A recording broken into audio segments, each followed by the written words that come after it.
बिस्मिल्लाहिर्रहमानिर्रहीम। कैसे हैं भैया आप लोग? रटना नहीं है, समझना है। Reduced syllabus syntax book board physics जी, फिज़िक्स चैप्टर 3, फिज़िक्स चैप्टर 3 और चैप्टर 3 का ये टॉपिक है हमारे पास, मोशन अंडर ग्रेविटी करने जा रहे हैं। कॉपी पेंसिल ले लीजिए, लेक्चर को नोट करना है और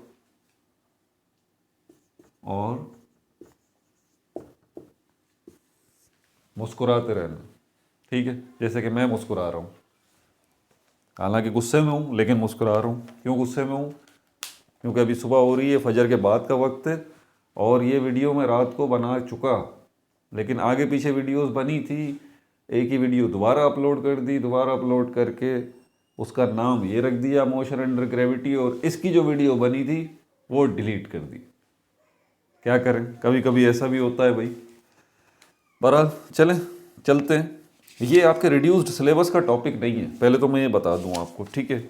आपके रिड्यूस्ड सिलेबस में ये नहीं है टॉपिक, लेकिन ये टॉपिक इतना अहम है कि इसको आपको समझना ज़रूरी है। अगर ये आप समझेंगे नहीं तो आगे दूसरे टॉपिक वो जो आपके रिड्यूस्ड सिलेबस वाले हैं उसमें आपको बहुत ज़्यादा परेशानी हो जाएगी। इसलिए ज़रा आप इसको समझ लीजिए, और इसको समझने से पहले कुछ ज़रूरी चीज़ों को समझ लीजिए जो कि मैंने पहले भी पिछली वीडियोज़ में रिपीट की है, दोबारा बता देता हूँ। ये हमारी अर्थ है ना, हमारी अर्थ के ऊपर कितनी चीज़ें हैं। हमारी अर्थ बशमूल हमारी अर्थ लिविंग थिंग्स हैं और नॉन लिविंग थिंग्स हैं। ये बार बार बात बता रहा हूँ, इसके अलावा तीसरी कोई चीज़ है ही नहीं। ये जो चीज़ें हैं इनका मास है। मास किसको कहते हैं? Quantity of matter in a body, quantity of matter in a body. किसी जिस्म में मैटर की मिकदार कितनी है उसको हम कहते हैं मास। तो अर्थ जो है ये भी नॉन लिविंग थिंग है और इसका भी मास है। समझ में आ गई बात? अब दूसरी चीज़ की तरफ चलते हैं। एक और चीज़ है फिर, force at a distance. Force at a distance, दूरी से फोर्स लगाना, एक्ट करना, ये दो किस्म की होती है। एक चीज़ मैंने आपको ये समझा दी, ये दूसरी चीज़ समझा रहा हूँ। दो तीन चीज़ें समझाऊंगा तब जाके टॉपिक आपको समझ में आएगा, ठीक है? फोर्स एट अ डिस्टेंस, इसमें हमारे पास अट्रैक्शन, ये भी एक फोर्स है, और रिपल्जन, ये भी एक फोर्स है। अट्रैक्शन में चीज़ें नज़दीक आती हैं, ठीक है? रिपल्जन में चीज़ें दूर जाती हैं। अब कौन कौन सी चीज़ है? हमारी पूरी ज़मीन पर ये living thing non living thing सब है मौजूद। तो आपको पेयर नज़र आता है पॉजिटिव और नेगेटिव का। ये पेयरिंग बहुत ज़्यादा है इंसानों के अंदर भी, पॉजिटिव नेगेटिव, चीज़ों में भी पॉजिटिव नेगेटिव, और बहुत जगहों पर। इसके ऊपर पॉजिटिव नेगेटिव पे तो मुझे अलग वीडियो बनानी चाहिए। बहरहाल, तो ये जो अपोजिट सिस्टम है पॉजिटिव और नेगेटिव का, इसमें आपको अट्रैक्शन नज़र आती है, ये दूर से, फोर्स एट अ डिस्टेंस। समझ में आ गई बात? और रिपल्जन जो है इसमें पॉजिटिव पॉजिटिव और नेगेटिव नेगेटिव, ये एक दूसरे को रिपेल करते हैं। आप इनको नज़दीक लेके आएंगे, एक दूसरे को दूर हटाएंगे, ठीक है? और पॉजिटिव नेगेटिव अट्रैक्ट करेंगे एक दूसरे को। आप इनको नज़दीक लेके आएंगे, बस थोड़ा नज़दीक लाएंगे, बाकी फिर ये खुद ही चिपक जाएंगे। और इसी तरह नेगेटिव पॉजिटिव को अट्रैक्ट करता है। समझ में आ गई बात? ये यूनिवर्सल फिनोमिना है, इसको ज़हन नशीन कर लीजिए आप, ये बार बार आएगा। तो अट्रैक्शन और रिपल्जन ये दोनों क्या हैं? फोर्सेस हैं। और ये कौन सी फोर्सेस हैं? जो कि डिस्टेंस से एक्ट करती हैं। अब ये क्या मतलब हुआ डिस्टेंस से एक्ट करती हैं? मिसाल समझा देता हूँ। ये हमारे पास एक मैग्नेट है और ये आयरन का पीस है। यहाँ से आयरन का पीस आप यहाँ तक लेके आए, उसके बाद यहाँ से यहाँ तक आके ये मैग्नेट से चिपक गया। यहाँ से इस आयरन के पीस को यहाँ तक आप लाए और यहाँ से आगे ये खुद ही जाके चिपक गया इससे, अट्रैक्शन। तो ये यहाँ से यहाँ पे खुद ही आके इस मैग्नेट से क्यों चिपक गया? क्योंकि मैग्नेट जो है वो ये फोर्स लगा रहा है। कौन सी फोर्स लगा रहा है? Force at a distance. मैंने जो फोर्स लगाई थी उसको यहाँ से यहाँ लाया था ना आयरन के पीस को, तो क्या मैंने हाथ का इशारा किया था? आयरन का पीस खुद ही हाथ के इशारे से वहीं से आगे बढ़ गया? नहीं, ऐसा तो कुछ नहीं हुआ। मुझे आयरन के पीस को पकड़ना पड़ा और उसके बाद यहाँ तक मैं लाना पड़ा। लेकिन मैग्नेट को ऐसा नहीं करना पड़ा। मैग्नेट ने कोई आगे बढ़ के आयरन के पीस को पकड़ा नहीं, मैग्नेट अपनी जगह पर ही रहा और दूर से इसको अपनी तरफ खींच लिया। समझ में आ गई बात? तो ये हुई फोर्स एट अ डिस्टेंस, जो कि डिस्टेंस से एक्ट करे। समझ में आ गई बात? मैंने जो फोर्स लगाई इसके ऊपर, आयरन के पीस के ऊपर, वो फोर्स एट अ डिस्टेंस नहीं थी। मैग्नेट जो लगाई वो फोर्स एट अ डिस्टेंस थी, और वो दो तरह की होती हैं, अट्रैक्टिव फोर्स और रिपल्सिव फोर्स। अट्रैक्टिव फोर्स जो अपनी तरफ खींच लेती है, रिपल्सिव फोर्स जो अपने से दूर करती है। यहाँ तक बात समझ आ गई। अब अट्रैक्टिव फोर्स का तो समझ में आ गया, रिपल्सिव फोर्स का भी समझा देते हैं, ये बता दूं।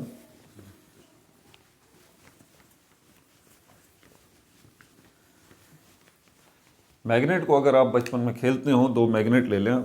मैग्नेट असल में इसके दो हिस्से होते हैं, एक मैग्नेट के, एक पॉजिटिव और नेगेटिव, और दूसरा मैग्नेट जो है वो भी पॉजिटिव और नेगेटिव होता है। ठीक है। अब मैंने अभी क्या बताया कि पॉजिटिव को क्या करेंगे, दूर करेंगे एक दूसरे से, नेगेटिव पॉजिटिव को क्या करेंगे, अट्रैक्ट करेंगे। आप ये दो मैग्नेट इस तरह से पकड़ के इनके पॉजिटिव या नेगेटिव किनारे नज़दीक करेंगे, तो यहाँ तक तो आप नज़दीक लेके आए, उसके बाद ये नज़दीक नहीं होंगे। आपको ऐसा लगेगा कोई फोर्स है जो कि इनको दूर कर रही है। समझ में आ रही है बात? आप और जोर लगाते हैं, वहां से भी और जोर लगता है दूर करने के लिए। दिस इज कॉल्ड रिपल्जन, दूर करना। अट्रैक्शन नहीं हो रही। क्यों? क्योंकि आप पॉजिटिव से पॉजिटिव किनारे को इनके मिलाने की कोशिश कर रहे हैं। आप इनको घुमा दें, अब इसको नेगेटिव कर लें आप, और इसको भी नेगेटिव कर लें, और दोबारा इन दो मैग्नेट्स को आप मिलाने की कोशिश करें, फिर आपको रिपल्जन महसूस होगी, हटाओ, दूरी महसूस होगी। एक फोर्स है जो कि इनको दूर फेंक रही है। आप इनको नज़दीक करना चाहेंगे, ये दूर होना चाहेंगे। लेकिन अब आप एक मैग्नेट को घुमा देंगे, इसका किनारा यहाँ ले आएंगे, पॉजिटिव और नेगेटिव दूर कर देंगे। अब ये क्या है, बताया था मैंने, पॉजिटिव नेगेटिव को अट्रैक्ट करता है, नेगेटिव पॉजिटिव को अट्रैक्ट करता है। यहाँ जो फोर्स अब जनरेट होगी, अब आप यूँ हल्का सा करेंगे, खिंच के चिपक जाएंगे। समझ में आ रही है बात? तो ये को क्या जनरेट हुई, अट्रैक्शन। यहाँ क्या जनरेट हुई थी इससे पहले, रिपल्जन। समझ में आ गई बात? ये दोनों forces force at a distance. ठीक है। अब आगे चलते हैं, ये क्यों समझा रहा हूँ। अब ये फोर्स एट अ डिस्टेंस जो है, ये कितने होते हैं, बहुत सारी किस्मों के। ठीक है, उनकी डिटेल में फिलहाल नहीं जाऊंगा। हर वो बॉडी जिसका मास है वो ये फोर्स क्रिएट करती है। हर वो बॉडी जिसका मास है वो ये फोर्स लगा सकती है। कौन सी? Force at a distance. Force at a distance. लेकिन कौन सी फोर्स, अट्रैक्टिव या रिपल्सिव? ऑलवेज अट्रैक्टिव, जो अपनी तरफ खींचेगी। क्योंकि इसके अंदर जो है वो पॉजिटिव नेगेटिव का चक्कर नहीं है, इसमें सिर्फ एक चीज़ का चक्कर है कि वो चीज़ जिसके पास मास हो। अब मैं बता चुका हूँ, हमारी अर्थ के ऊपर living thing, non living things बशमूल अर्थ, सबका मास है, सब मैटर है। तो सब मास है तो सब एक दूसरे को अपनी तरफ खींच रहे होंगे। अब ये पता कैसे चला कि ये सब के पास मास है और सब एक दूसरे को अपनी तरफ अट्रैक्ट कर रहे होंगे? मैथमेटिकल इक्वेशंस भाई, मैथमेटिकल इक्वेशन, मैथमेटिक्स की इक्वेशंस हमें ये बताती हैं कि ये फोर्स मौजूद है इनके दरमियान। समझ में आई बात? अब आप कहेंगे सर ये बोर्ड और ये मार्कर ये क्यों नहीं अट्रैक्ट हो रहे, आप क्यों नहीं अट्रैक्ट हो रहे, जिस रूम में सुन रहे हैं इर्द गिर्द बिखरी हुई बहुत सारी चीज़ें हैं, सब अट्रैक्ट क्यों नहीं कर रही? वजह क्या है? वजह ये कि फोर्स ऑफ अट्रैक्शन तो है, खिंचाव है भी, चीज़ें एक दूसरे के नज़दीक भी आना चाहती हैं, लेकिन क्योंकि आप मास थोड़ा है, जितना ज़्यादा मास होगा उतनी ये फोर्स ऑफ अट्रैक्शन होगी। समझ आ गई बात?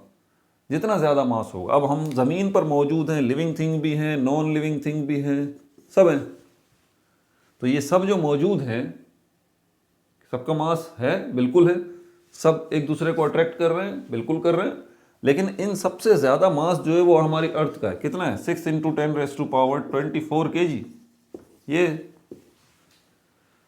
ये बहुत ज़्यादा मास है। आपको लग रहा होगा माउंट एवरेस्ट पहाड़ जो है उसका बहुत ज़्यादा मास है, बहुत वजनी है, बहुत मैसिव है, वो अर्थ से तो कम है भाई। बात समझ रहे हैं? तो हमारी ज़मीन पर सबसे ज़्यादा मैसिव, सबसे ज़्यादा मास किसका है? ज़मीन का खुद है। इसलिए जब इसका मास ज़्यादा है तो ये force at a distance, force of attraction, ये ज़्यादा लगाएगी और सब पे लगाएगी। ज़मीन पर जितनी चीज़ें हैं, living thing, non living thing, सब की सब। और इसी फोर्स ऑफ अट्रैक्शन को, जो कि मास की वजह से लगती है, क्लासिकल फिजिक्स में, जी अब मैं थोड़ा क्लियर कर दूं, क्लासिकल फिजिक्स में, मॉडर्न फिजिक्स में नहीं। अब मैं जहन उलझाना नहीं चाहता आपका, याद रहे ये जो मैं अभी लेक्चर डिलीवर कर रहा हूँ 9 मैट्रिक के स्टूडेंट्स को जहन में रख के कर रहा हूँ। तो क्लासिकल फिजिक्स में इसको हम ग्रेविटी कहते हैं। इसको हम क्या कहते हैं? ग्रेविटी। तो ग्रेविटी क्या है? फोर्स है जो डिस्टेंस से एक्ट करती है और ये अट्रैक्टिव है, रिपल्सिव नहीं है, जिसका मास है, और यहाँ पर अर्थ का सबसे ज़्यादा मास है, इसलिए इसकी ग्रेविटी भी सबसे ज़्यादा है। अब ग्रेविटी की बात आए तो समझ जाइए फोर्स है। फोर्स की बहुत सारी टाइप्स हैं। वेट, ये भी फोर्स की एक टाइप है, उसको बाद में एक्सप्लेन करेंगे आगे, ठीक है। टेंशन, ये भी फोर्स की एक टाइप है। फोर्स की बहुत सारी टाइप्स हैं, इसमें से एक ये ग्रेविटी है। समझ आ गई बात? तो ग्रेविटी वो फोर्स है जो कि हर वो बॉडी प्रोड्यूस करती है जिसका मास है। क्लियर हो गई ये बात? अच्छा, अब ये देखेंगे मार्कर, यहाँ से नीचे से ऊपर तो मैं लेके गया, मेरी फोर्स लगी। अब ये ऊपर से नीचे जो आया है, ये कौन लेके आया है इसको? याद रख लीजिए आप बात, हरकत या मोशन जो है वो फोर्स के बगैर नहीं हो सकता, ये बात तय है। पक्का पक्का ज़हन नशीन कर लें। कोई भी ऑब्जेक्ट आपके इर्द गिर्द हरकत कर रही है, हवा चल रही है, पत्ते हिल रहे हैं, कपड़े हिल रहे हैं, मैं आपको इधर से उधर ये हरकत करते हुए नज़र आ रहा हूँ, फोर्स के बगैर नहीं हो सकता। अब या तो फोर्स मैं अपनी खुद लगा रहा हूँ, खुद क्रिएट कर रहा हूँ, या कोई दूसरा ऑब्जेक्ट फोर्स लगा रहा है। बहरहाल फोर्स इन्वॉल्व है, अदरवाइज हरकत नहीं हो सकती, मोशन नहीं हो सकता, ठीक है। अब ये ग्रेविटी जो है ये तो फोर्स है। हम नॉर्मली अब ग्रेविटी को इस अर्थ से कनेक्ट करते हैं, अर्थ से, क्योंकि हमारी अर्थ पर, अर्थ खुद जो है सबसे ज़्यादा मैसिव है। तो नॉर्मली जब हम ग्रेविटी की बात करते हैं तो अर्थ की बात कर रहे होते हैं। बात समझ आ गई? अब ये जो मार्कर यहाँ से यहाँ आ रहा है, या एक हम और एग्जाम्पल लेते हैं, यहाँ पर एक हेलीकॉप्टर है तो नहीं, लेकिन चलें, आपको शायद लग रहा हो, सब मेरीन ज़्यादा लग रही है। ये हमारी अर्थ है, यहाँ से कोई जो है वो बैग फेंका जाता है, यहाँ से नीचे आके ज़मीन पे गिरता है डाउनवर्ड। अब ये जो आपने यहाँ से बैग फेंक दिया है फ्रीली नीचे जाके अर्थ की सरफेस पर, ये रुक गया, ये जो हरकत है कि क्या ये मोशन नहीं है? बिल्कुल मोशन है। लेकिन यहाँ से आपने तो कोई फोर्स नहीं लगाया, आपने सिर्फ उसको छोड़ा है, आपने इतना काम किया, फोर्स नहीं लगाई। अब यहाँ से जो यहाँ नीचे आ रही है किसकी वजह से? ग्रेविटेशनल फोर्स की वजह से, ग्रेविटी की वजह से, अर्थ की ग्रेविटी की वजह से, अर्थ की फोर्स ऑफ अट्रैक्शन की वजह से ये यहाँ से यहाँ आ गया। अब एक और वर्ड समझ लीजिए जिसको हम कहते हैं फ्री फॉल। फ्री का मतलब होता है आज़ाद, फॉल का मतलब होता है गिरना, आज़ादी के साथ गिरना, जिसको कोई दूसरा डिस्टर्ब ना करे उसको हम फ्री कहते हैं। अब यहाँ पर हमें ये अज्यूम करना पड़ता है कि ये जो चीज़ ऊपर से नीचे गिर रही है ये फ्री फॉल है, फ्री फॉल मोशन है। मतलब ये कि कोई दूसरी फोर्स इसके ऊपर एक्ट नहीं कर रही है, आपने यूँ छोड़ा और ये सीधा नीचे आ गई। हकीकत ये नहीं है। आप जानते हैं हवा चल रही है, हवा चल रही है तो हवा, एयर प्रेशर है, एयर प्रेशर जो है इसकी इस हरकत को डिस्टर्ब करेगा, एयर प्रेशर भी फोर्स है। तो ये जो ग्रेविटी इसको नीचे खींच रही है ये एक फोर्स है, और एक दूसरी फोर्स जो एयर प्रेशर है वो इसको डिस्टर्ब कर रही है, इसको एक्सटर्नल फोर्स कहेंगे। तो ग्रेविटी सही कैलकुलेट नहीं हो पाएगी। तो हम यहाँ पर ये फ्री फॉल के लिए ख़ास तौर पे इसीलिए वर्ड इस्तेमाल करते हैं कि ये वो गिरती हुई बॉडी है ज़मीन की तरफ जिसके ऊपर कोई दूसरी फोर्स एक्ट नहीं कर रही। For example air pressure. Clear? इसको मिटा दूँ, अब आगे चलते हैं। अब ये भी तो है हरकत। जब हम मोशन की बात करते हैं ना, इस मोशन वर्ड को भी समझ लीजिए। ये एक वर्ड अपने अंदर बहुत वुसअत लिए हुए, बहुत ज़्यादा स्कोप है इसके अंदर, बहुत स्पेस है, बहुत जगह है। जब हम कहते हैं एक बॉडी जो है वो यहाँ से यहाँ आ गई, तो आप मुझे बताइए ये जो बॉडी यहाँ से यहाँ आई है, क्या इसने डिस्टेंस कवर नहीं किया? डिस्टेंस भी कवर किया। क्या इसकी इनिशियल वेलोसिटी नहीं थी? इनिशियल वेलोसिटी भी थी। यहाँ से यहाँ तक आई तो फाइनल वेलोसिटी नहीं थी? बिल्कुल फाइनल वेलोसिटी भी थी। और क्या कुछ टाइम नहीं लगा इसको यहाँ से यहाँ तक आने में? टाइम भी लगा। और क्या इसके पास एनर्जी नहीं थी? एनर्जी के बगैर तो हरकत नहीं हो सकती, एनर्जी भी थी।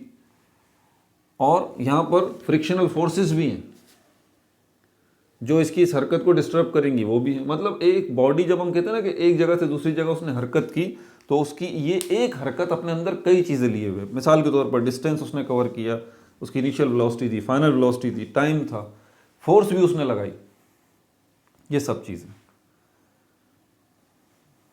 और एक और चीज़ बड़ी अहम, ये बॉडी जो यहाँ से यहाँ तक आई, इसकी वेलोसिटी में चेंज भी आया जिसको हम एक्सेलरेशन कहते हैं। बड़ा ही अहम नुक्ता, एक्सेलरेशन कहते हैं। एक्सेलरेशन क्या है? Change in velocity.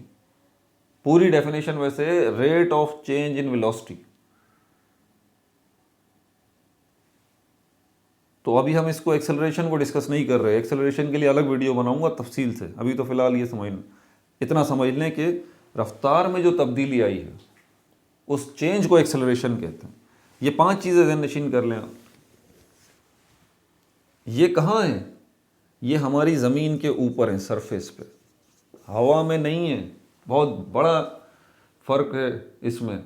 अगर तो बॉडी हवा में चली जाए, आपने हवा में उछाल दी या हवा में से नीचे आ रही हो, ध्यान से सुन लीजिए, अगर आपने हवा में उछाल दी या हवा में ऊपर से ड्रॉप कर दी, थ्रो अपवर्ड या ड्रॉप कर दी, दोनों हरकतें ये कहाँ हैं? ये एयर में है, हवा में है। जो भी ऑब्जेक्ट हवा में हरकत कर लेगी वो सरफेस से निकल गई। उसके ऊपर ये इक्वेशंस इस तरह से नहीं लगेंगी जैसे कि सरफेस के ऊपर हरकत पे लग रही थी। कौन सी 3 इक्वेशंस है ना हमारे पास? V F is equal to we I plus A T और 2as is equal to V F square minus we I square और s is equal to we I T plus half A T square. ये 3 equations of motion है ना, हरकत की मसावात हैं ये, हरकत की मसावात हैं ये। जब हरकत की बात होगी तो इन 3 इक्वेशंस की बात होगी। लेकिन कहाँ? सरफेस ऑफ अर्थ, अर्थ की सरफेस पर अगर हरकत हो रही है तो ये इक्वेशंस होंगी। अगर हवा में हो रही है तो यहाँ गड़बड़ हो गई, क्योंकि हवा में अगर हरकत हो रही है तो फिर ग्रेविटी इन्वॉल्व हो गई, वो फोर्स इन्वॉल्व हो गई जो अर्थ लगा रही है ऑब्जेक्ट्स पर। अब क्या करेंगे? हरकत तो है, ज़मीन पर भी हरकत है, हवा में भी हरकत है। चेंजेस यहाँ पर क्या आएंगी मैं आपको बता देता हूँ। ये डिस्टेंस जो है ये h में कन्वर्ट हो जाएगा, ये एक्सेलरेशन जो है वो g में कन्वर्ट हो जाएगी, ठीक है। और क्या है हमारे पास? बस ये 2 चीज़ें, बाकी वी आई ही रहेगी, वी एफ ही रहेगा, टाइम ही रहेगा। तो इन इक्वेशंस में कहाँ कहाँ चेंजेस करूँ? ध्यान लगाइए ज़रा। ए लिखा हुआ है ए की जगह पे क्या आ जाएगा? जी। एस लिखा हुआ है एस की जगह पर क्या आ जाएगा? एच। ए लिखा हुआ है ए की जगह पर क्या आ जाएगा? जी। और कहाँ है? ये ए लिखा हुआ है इसकी जगह पे क्या आ जाएगा? जी। ये एस लिखा हुआ है इसकी जगह पे क्या आ जाएगा? एच।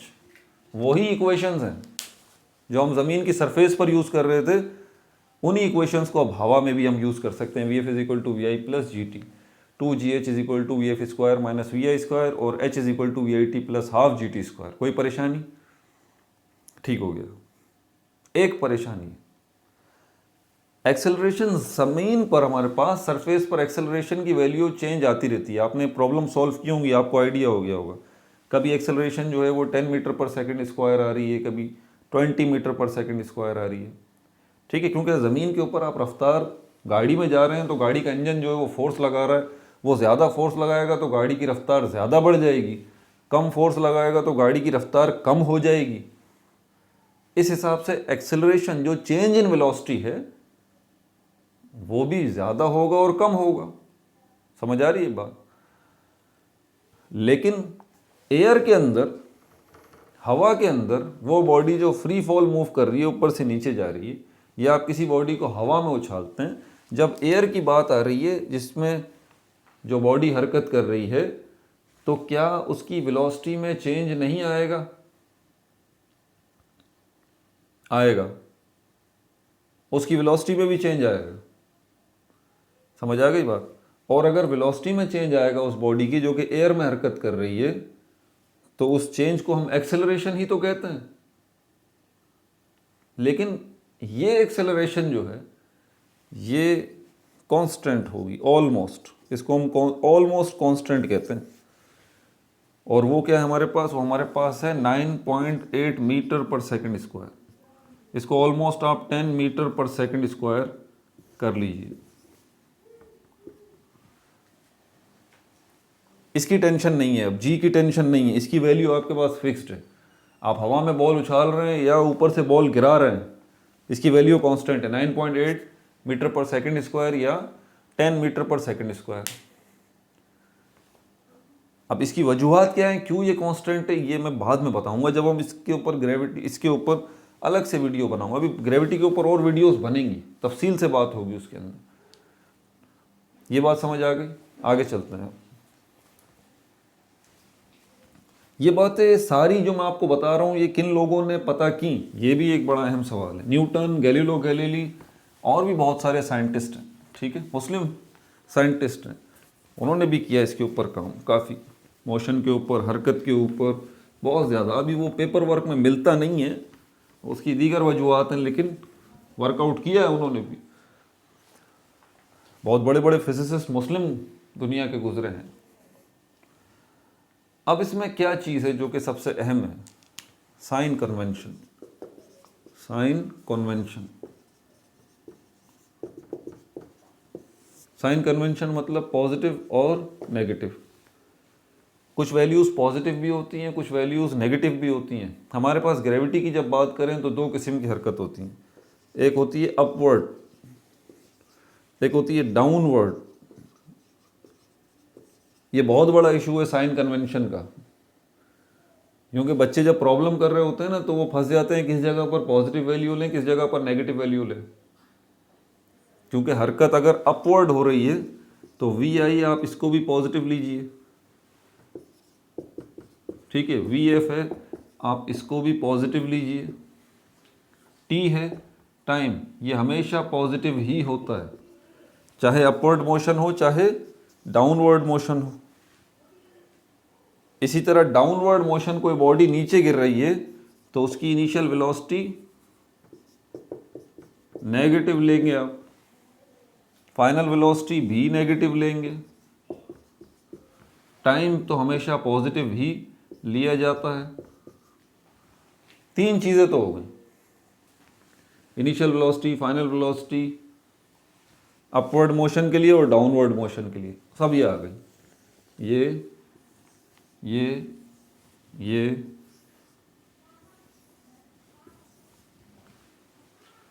एक चीज़ रह गई जिसको हम क्या कहते हैं, हाइट, डिस्टेंस। अपवर्ड मोशन पे डिस्टेंस आप पॉजिटिव लेंगे, डाउनवर्ड मोशन पे डिस्टेंस आप नेगेटिव लेंगे। क्लियर? अपवर्ड मोशन पे पॉजिटिव डिस्टेंस लेंगे, डाउनवर्ड मोशन पे नेगेटिव डिस्टेंस लेंगे। ठीक हो गया। और अब क्या रह गई, g, gravity, -10 metre per second square. G is equal to -10 metre per second square. G की वैल्यू अपवर्ड मोशन हो या डाउनवर्ड मोशन हो आप नेगेटिव ही रखेंगे, ठीक है। हाइट जो डिस्टेंस है, अपवर्ड मोशन में आप पॉजिटिव इसकी वैल्यू रखेंगे, डाउनवर्ड मोशन में नेगेटिव रखेंगे। बाकी इनिशियल वेलोसिटी, फाइनल वेलोसिटी इसको लिखना पड़ेगा आपको और उसको याद करना पड़ेगा। ये बहुत बहुत बहुत अहम तरीन चीज़ है इसके हवाले से। अब आपकी सिंटेक्स बुक बोर्ड का बता दूं, इसमें कुछ जगहों पर हालांकि ग्रेविटी आपको पता है मैंने, अपवर्ड मोशन हो या डाउनवर्ड मोशन हो आप इसको नेगेटिव रखेंगे, लेकिन उसने आपको मना किया है, उसने बोला है कि आप ऐसा ना करें, क्योंकि कैलकुलेशन थोड़ा आपका, आप परेशान हो सकते हैं कि ये क्या मसला है। ख़ास तौर पे जिस तरह पेज नंबर 42 पे एग्जाम्पल देखें आप, यहाँ पर जो आपके पास वैल्यूज़ आ रही हैं, ये एग्जाम्पल समझाने के लिए कर रहा हूँ, इसमें आपके पास डिस्टेंस जो है वो माइनस में आ रहा है। अब आप परेशान हैं यार डिस्टेंस माइनस में क्यों आ रहा है, क्योंकि ये जो एग्जाम्पल इसने सॉल्व कराई है बिल्कुल इन रूल के तहत कराई है। ये माइनस का साइन मतलब नेगेटिव नहीं है, माइनस का साइन आपको डायरेक्शन शो कर रहा है कि अपवर्ड डायरेक्शन है या डाउनवर्ड डायरेक्शन है। समझ में आ रही है बात? इसी तरह हमारे पास जो है वो फाइनल वेलोसिटी हमने फाइंड आउट की, इसमें 100 मीटर पर सेकंड, ये भी माइनस आ रही है। तो समझ आ रही है, माइनस का साइन आपको डायरेक्शन शो कर रहा है। लेकिन आगे जो एग्जाम्पल को छोड़ के एक्चुअल प्रॉब्लम्स हैं यहाँ पर, जैसे प्रॉब्लम 3.10 है, स्टोन वाली है 3.11, ये आपके सिलेबस का, रिड्यूस सिलेबस का हिस्सा नहीं है, लेकिन आपको पता होना चाहिए। इसमें इसने जी की वैल्यू को कांस्टेंट रखा है तकरीबन सब में, ताकि आपकी कैलकुलेशंस जो है वो उसमें आप कोई प्लस और माइनस के चक्कर से बाहर निकल आए, बस, और कोई मकसद नहीं है। ये जो रूल्स हैं आपको, ये मैंने बिल्कुल परफेक्ट बताए, ठीक है भाई। तो साइन कन्वेंशन भी हो गया, सब कुछ हो गया। आखिर में जिन लोगों ने इस पे काम किया, शुरू में बताते हैं लोग, मैं आखिर में बताता हूँ, न्यूटन ने काम किया बहुत ज़्यादा इसके ऊपर। ये इक्वेशंस ऑफ मोशन जो दी, ये भी न्यूटन ने ही दी। लेकिन न्यूटन का दौर है क्लासिकल दौर, क्लासिकल फिजिक्स, कदीम फिजिक्स में आता है। मॉडर्न फिजिक्स में न्यूटन का कोई काम नहीं है। मॉडर्न फिजिक्स के अंदर दुनिया ही अलग है। आपको बता दूं, वक्त में 1900 से पहले मैक्स प्लैंक ने थ्योरी दी थी अपनी, क्वांटम थ्योरी। इससे पीछे चले जाएं आप और इससे आगे चले जाएं, इस वक्त अभी 2020 चल रहा है। ये मॉडर्न फिजिक्स का टाइम पीरियड है। इससे पीछे आप चलें 1899 से बैकवर्ड, वो क्लासिकल फिजिक्स में आता है सारा का सारा। अपना बहुत ज़्यादा ख्याल रखिएगा। आई होप कि मैंने इसमें आपको चीज़ें क्लियर करने की कोशिश की हैं। अपने क्वेश्चंस हैं कमेंट्स में बताएं मुझे, ठीक है, उनको मैं क्लियर करने की कोशिश करूँगा। रिड्यूस सिलेबस का हिस्सा नहीं है ये, लेकिन आप इस पर मेहनत करें, ये बेहद ज़रूरी है आगे, वरना बहुत परेशानी हो जाएगी आपको। No like, no subscribe, only share.